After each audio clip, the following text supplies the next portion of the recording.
Hey everybody, it's Karyn Bryant for MMA H.E.A.T. I'm here with Rico Verhoeven, who is of course the Glory Heavyweight Champion, and he's scoring off with Anderson Braddock Silva at Glory 33. So how good are you feeling about this? What is this, your fifth defense?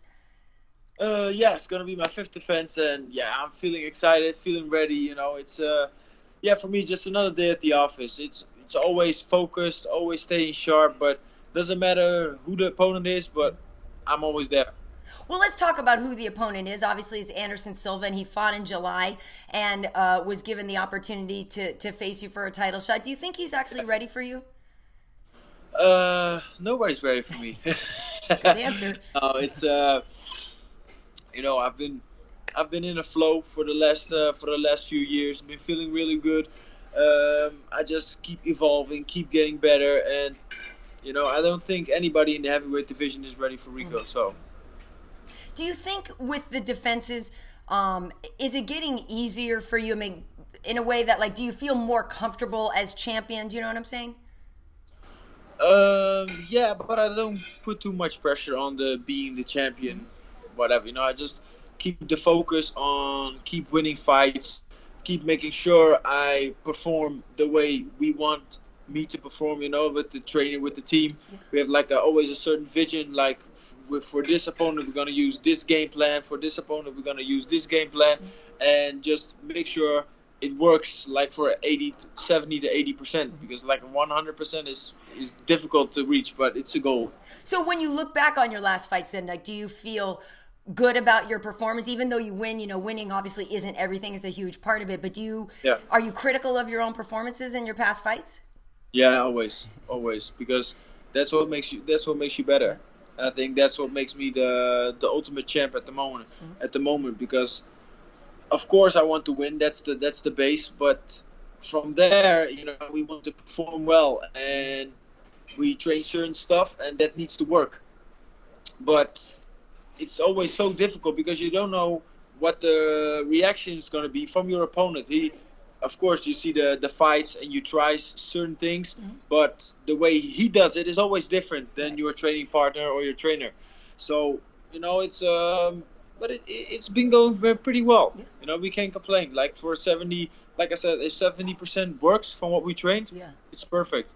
Well, I'm curious too how you feel about watching tape, because some fighters study their opponent's tape a lot, and other people I know don't at all, because they figure, hey, you know what, if I watch so many of his past fights and he doesn't fight like that when I'm standing across from him, you know, it can start to mess with people's heads. So what do you watch a lot of tape on Anderson for this fight? Yeah, definitely. Because of course the thing for me is everybody trains a game plan for a certain fighter, and so with them going in that fight with a certain game plan, but if the game plan doesn't work, they switch back to what they've been doing in all their fights.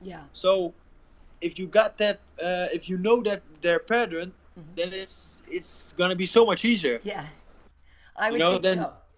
Yeah, because in certain fights you just see every time he throws that left kick, or every time he throws that straight right from a certain position or whatever, and when he fights you and he does something different, but when he gets tired, he's going to fall back in the same thing.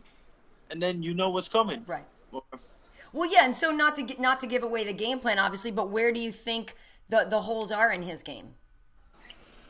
He's really he's a good counter fighter. So every time you punch, he punches back. And that's his game. That's what he does. But I think his weakest point is going to be he's no real heavyweight. He's soft in the body, and I think he's a 95-kilo guy. And that's I think the biggest difference. So if I hit him, it's going to be real heavyweight power, real heavyweight weight. You know, it's going to be 285 pounds. So. Well, and actually, you're a very you know, athletic heavyweight too. You know, sometimes you see in fighting the heavyweight guys are a little soft in this, but you've got the six-pack going. You're no, but I mean, I look at your Instagram. It's research. Yeah, you look a lot. I know.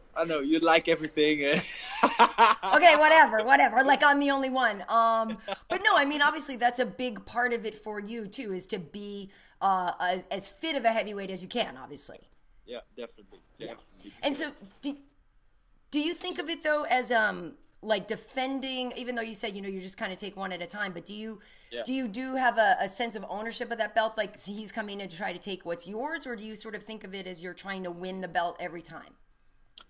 Well, I just try to keep the focus on this guy is trying to take my spot, and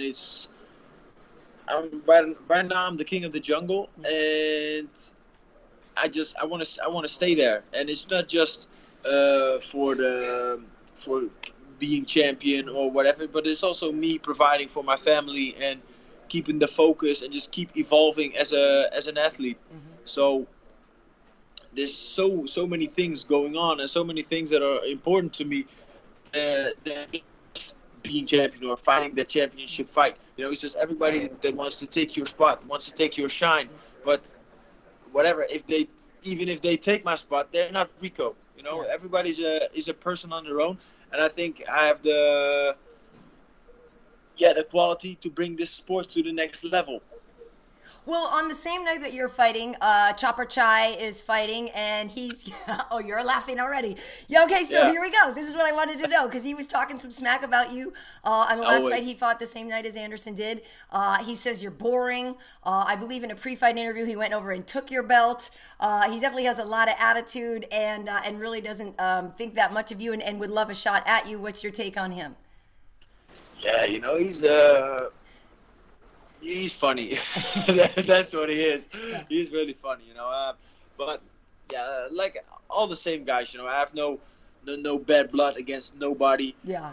And I just do what I do best, and that's fight and put up good fights. And if you look at my fights, you see that I'm way more smarter than 9 out of the 10 fighters that are in the game right now. So, and I think fighting is a thinking man's game. And that's what makes it different.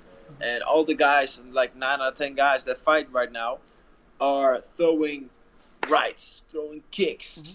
And they're just throwing the techniques just to throw them, but without thinking of why am I throwing certain things. And that's the biggest difference. So, and yeah, he's not even relevant. He has no chance of fighting for the title. He should first prove himself a little bit and win a few fights before he comes at the champ. All right. Well, I'm sure he's fighting earlier than you are tomorrow night. I'm sure he's gonna, if he wins, I'm sure he'll be talking about you on the shit again. It was so funny because, like, I believe it was last year. For the first time, was in the tournament, and he got his ass kicked by Xavier.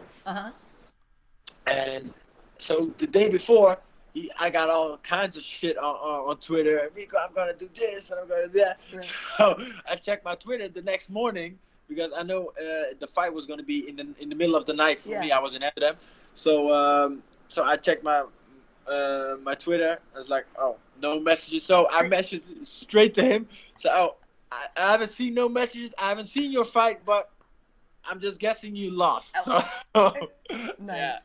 So, I lost the fight, but Yeah, but anyway, I can still talk crap. Well, it's funny because the other day we had a lunch, Alistair Overeem is fighting the day after you're fighting, and obviously we know that he is a former kickboxer. And we asked him about how kickboxing was going, and he was basically saying he thought that the sport was on its last legs, and it's just hanging by a thread, I think were his words. And he's basically saying there's not enough depth in there. And he did say that you are good, and that you're sort of the last best hope for them, but that the sport is dying. And so I was curious what your take was on that.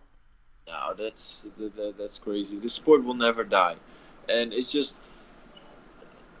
crazy for people to say that, like, oh, Rico's the only good fighter or whatever. That's some BS. It's straight up, It's just I'm above all the fighters, and that's the biggest difference. Just like years ago, you had Semmy Schilt, and he was beating everybody. He was beating up everybody. Of course, sometimes some guys got lucky, but. Yeah.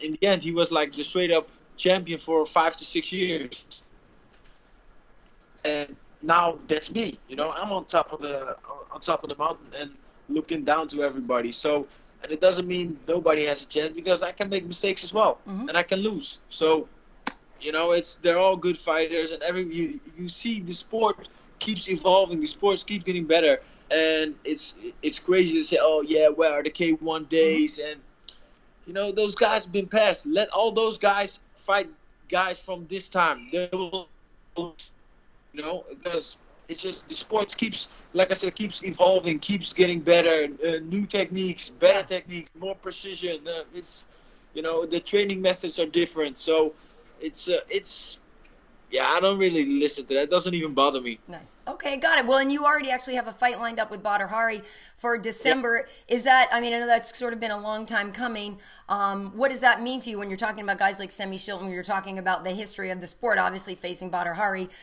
you know, is a legendary fighter there. Yeah. Yeah, you know, it's the past is the past. That's one thing that's for sure. And yeah, the past doesn't even matter anymore. So you can say, of course, they brought the sport to a certain level.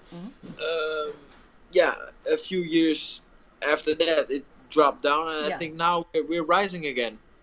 And I think that's one of the reasons is mainly because of me. Nice. You know, I put glory on the map, and everybody likes to see me fight. And yeah, like Badr Hari doesn't even matter. You know, it's gonna be a fun fight. Yeah. And that's the only fight that matters for the fans, and that's why I'm doing it, because the fans want to see me fight Badr. But he's not the Badr from 5-6 years ago. It's a long 6 years, and he's been out of the game. He's been having one fight, then a year off, one fight again. So he's gonna be struggling with getting fit, and that's what I am right now. Today, I'm fit. I'm ready. So I can fight him any day of the week. Nice. And, you know, I know we talked about this before, the possibility of you crossing over into MMA. I know actually Daniel Cormier was telling me one time he was training with you, and he's like, I took him down. He just got back up again. You know, and he's just talking about how big your legs are, and he's like, that guy's a monster. But I don't know, you know, if that's something that you are, you know, considering even more. But you're having so much success with Glory. I'm not sure why you would switch yet. But, you know, is MMA something that's in your future? Yeah, who knows? Who knows? For now, I'm focusing on the upcoming 4 to 6 months. Just focusing on kickboxing, and you know, first of course this fight, then the biggest fight in kickboxing history versus Badr Hari, and then 2017 we'll see what will be on my path. You know, I don't know, but I think after this fight, I've done everything. Yeah, I've done everything. I've beaten everybody, but it doesn't mean I'm going to jump out of kickboxing. But you know, who knows? I don't know. It depends on everything. Yeah. Depends on the offers that are coming, and just a lot of things happening. I'm doing so much stuff. They've done a movie. There's merchandise coming out. There's another exclusive thing that I can't tell you right now. Is what we're busy with. So, you know, there's so many things going on right now, and working with great sponsors and like that. For kickboxing, this is just, like I said, it's elevating, it's growing, and just brands that they're seeing the market value of kickboxing right now. And I think if we have some good American fighters, it's going to be huge here as well. Well, you know, guys like CM Punk are crossing over from straight up pro wrestling into MMA. So, I mean, you obviously have more background in training. So we'll see. Yeah, we'll see. And like I said, you know, I like MMA. I love MMA. Yeah. I love to do it as well, and it's like it gives me a different excitement, gives me a different feeling, gets me curious, and kickboxing is just repetition. And it doesn't mean I don't like that, because you know, I'm the best in what I do. But MMA is just totally different, and the jiu-jitsu and the takedown defense, and then just like training with guys like Daniel, and they just taught me so many things, and it's just different. And when you're sparring and it's working, and it just gets you excited, like, oh shit, you know what, we train, it works. And like with Daniel was so fun, because I was trying to give him some advice on the kickboxing bar, so he gave me some tips for the wrestling, and he took me down, and I got back like, damn. So you saw his face like, damn, he got up again. Now I gotta try and take him down again. Yeah. So you know, it's perfect, and right away it was a perfect fit. Right away it clicked, Right. and I think that's special. And so because a lot of guys say, yeah, AKA they go back and forth and they Right. fuck each other up, but it's such a great gym, and Yeah. they're so humble, and right away, like I said, you know, it fitted for me. So if I'm gonna do MMA, I'm probably gonna go there. Definitely. Well, you know, Chopper go Chai there. is there though, so Yeah, it doesn't matter. I'll fuck him up too there. nice. Yeah. I love it. We'll see. Like, for example, for now, I just got a new team member, and Yeah. it's Benny Adekbui. He's Okay. also joined our gym, Yeah. and you know I fought him twice, so it doesn't. I don't see any threats in that. Okay. You know, it's of course we just gotta see the plus. You know, you gotta Right. make each other better. Got it. Got it. And that's most important. Awesome. Well, I'm really looking forward to seeing you fight Rico and hearing about some of those other things that you got going on. I don't know if that Instagram, is that Jaguar, was that for you? Yeah, That- yeah. So I work with Oh my God. yeah with Land Rover and Jaguar. Yeah. And so we just mixing cars up every time. So of course now it was summer. They give me the Jaguar convertible, the F-Type, and then we change again to the Range Rover Sport. Then we Got drive it. the Range Evo. We just change it, and now you even have the Evo convertible. So Nice. I can't complain. No, I was just about to say, you'd be a real a-hole if you did. Awesome. Well, Rico, really looking forward to seeing you throw down with Anderson, Braddock, Silva at Glory 33. Thanks for taking the time out today. Best of luck to you. Thanks for having me. Thanks.